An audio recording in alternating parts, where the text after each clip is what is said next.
आज हम सीखेंगे महत्तम समापवर्तक, हाईएस्ट कॉमन फैक्टर। क्या होता है मासा? तो दो या दो से अधिक संख्याओं का महत्तम समापवर्तक मासा वह सबसे बड़ा गुणनखंड होता है। यहाँ पे बड़ा शब्द याद रखना, जो सभी संख्याओं का उभयनिष्ठ गुणनखंड हो। तो ये तो भाई परिभाषा और देखो निकाला कैसे जाता है। इसके दो तरीके हैं, भाग विधि और गुणनखंड विधि। दोनों विधि हम सीखेंगे। 18 24 का मासा ज्ञात करो भाग विधि से। तो पहले ये भाग का निशान बना लेंगे, छोटी संख्या लिखेंगे बाहर, जो बड़ी संख्या उसको अंदर लिखेंगे। भाग की तरीके से हम भाग देंगे कैसे?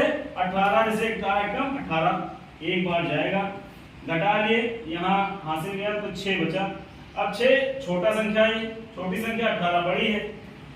इसको ऐसे भाग का निशान बना के फिर ये 18 अंदर ले लेंगे, जैसे छोटी बचे वैसे यहाँ वाली संख्या को अंदर ले लेंगे। तो 6 में 18 का भाग देंगे, 6 3 18, जिससे एक संख्या कट जाए आखिरी में। 6 से कटी तो ये 6 क्या हो जाएगा? मासा हो जाएगा। इसी तरीके 2 होंगे तो ऐसे निकाल लेंगे, 3 होंगे तो सबसे छोटी पहले दो संख्याओं को लेंगे। ठीक, अब गुणनखंड विधि कैसे निकालेंगे? गुणनखंड विधि निकालते समय हमें बहुत ध्यान देने की आवश्यकता है कि यहाँ पे पहले इसके फैक्टर निकालो। जैसे 18 किसके पहाड़े में आता है? 1 के पहाड़े में आएगा, 2 के पहाड़े में आएगा, 3 6 18 3 के पहाड़े में आएगा। नहीं तो उस तरह के भाग विधि से गुणनखंड ज्ञात कर सकते हैं। 3 में आएगा, 6 में आएगा, फिर 9 2 18 और 18 के पहाड़े में आएगा। 24 1 के पहाड़े में आएगा, 2 के पहाड़े में, 3 के पहाड़े में, 4 के पहाड़े में, 6 के पहाड़े में, 8 3 जो 8 के पहाड़े में और 12 के पहाड़े में, 24 के पहाड़े में।